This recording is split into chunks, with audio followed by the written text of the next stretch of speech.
They saying it to you because it's a projection. It's a projection. They're projecting onto you the pain that they have exhibited or the pain that they're still going through. And because they can't figure out why they feel the way that they feel, because they've never really understood that you have to first be accountable. And then secondly, you ain't never gonna be me. And so you need to stop trying to act like you a whole man. And if you lived in your femininity, you would have comfort. You would have peace. And so we gonna ask them from now on, who hurt you? Because I genuinely want to know. I genuinely want to know. When they ask you, ask them back. Who hurt you? And they gonna think that you imitating them. But in reality, we genuinely asking you a real question. Baby, who hurt you? Because all of these women are acting like they whole. But we know that they not. Because everything that you do is a cover up for who it is that you really want to be. You hate yourself. That's why you got all of that makeup caked on.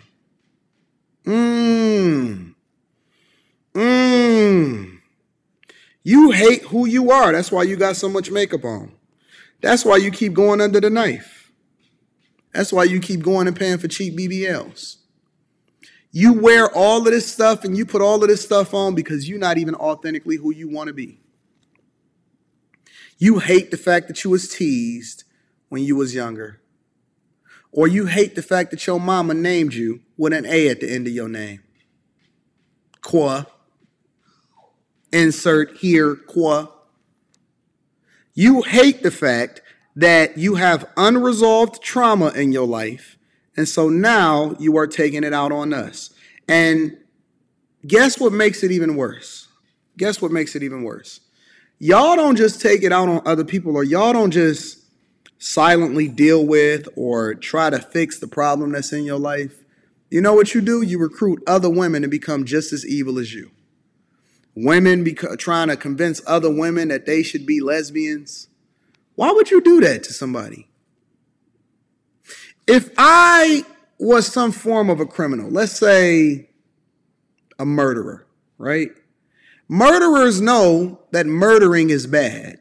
And so a lot of times, if you look at these interviews or you watch a show like Mindhunters, they teach you how to catch a serial killer or a murderer because they actually know that it's bad, and they know that in their heart, they have some kind of demon or something on them, and they say that I wouldn't wish this on anybody else. I wouldn't wish this on. You ever heard a man say that? You ain't never heard a woman say that. That's something that men say, because whatever it is that they're fighting, whatever it is that they are, that they don't like about themselves, they say it to a lot of people. They say, man, I wouldn't wish this on my worst enemy. A dope fiend would never wish for another dude to become a dope fiend, because they understand that that's a demon that you got to fight. That's something that you want to get out of. That's not something that you advocate for. I'm starting to see some of the worst things advocate for on a lot of these women's profiles.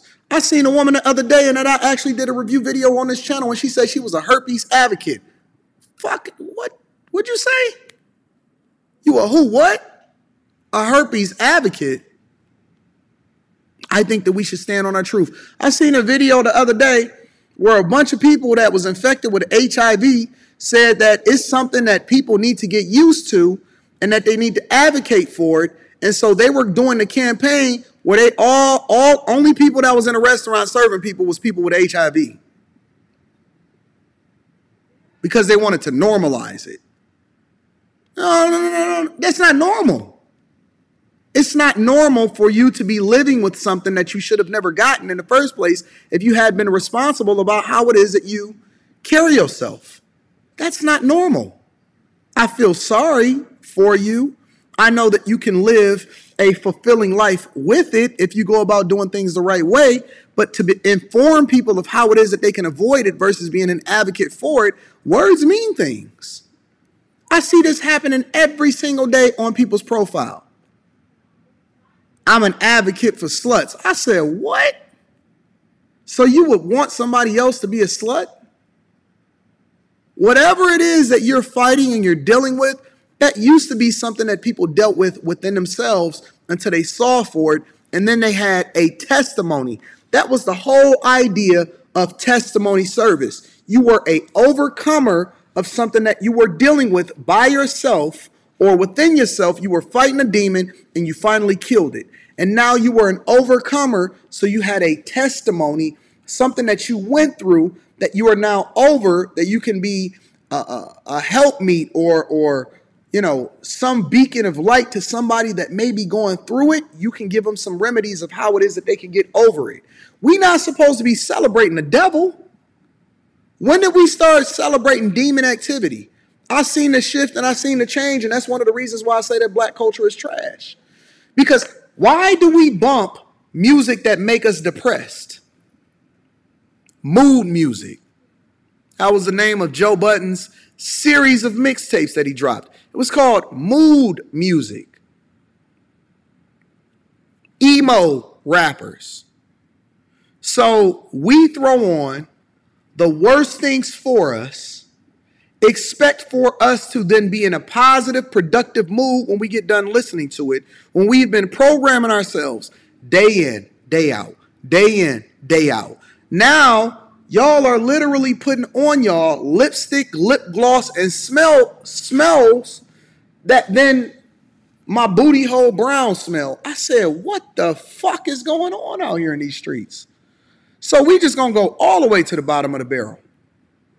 Free Ray Ray on a t-shirt. Well, you do know that Ray Ray robbed like 13 people and he was a serial killer. We make movies glorifying gangsters and rappers, people that poisoned their communities, and these are the women or these are the guys that the women choose and want to sleep with. I got me a D-boy. Y'all so quick to champion the wrong thing and then wonder why your kids is fucked up. Because all they know is this demonic shit that you continue to program within yourself. And then that's when y'all start looking at me like I'm weird. No, you the weirdo. You the fucking demon. You weird. I ain't weird. I pray every day. I'm a normal fucking human being. Oh, Anton, you shouldn't cuss. If that's the worst that I did, I know some shit that you did that was absolutely despicable. If the worst that you can call me out for is the fact that I said fuck you, then me and you got a problem, because the worst that you did is some shit that shouldn't even be said out loud. Anton is cussing. And you was sucking on somebody else's D. I'm sick of it. I'm sick of it. Somebody got to call this shit out. Somebody got to start standing up for the people that's actually doing the right thing. Somebody got to be an advocate. Somebody actually got to be the voice of reason for people that actually love and rock out with the things that's actually good for us. So now I got to be the bad guy? No, I'm going to be the good guy. I'm going to be the good guy by putting your ashy knuckles on the front page of the Anton Daniels show. And I'm going to start calling out the bullshit. I'm going to say that for tomorrow. I'm going to say that. Millionaire Morning Show. Come and tune in.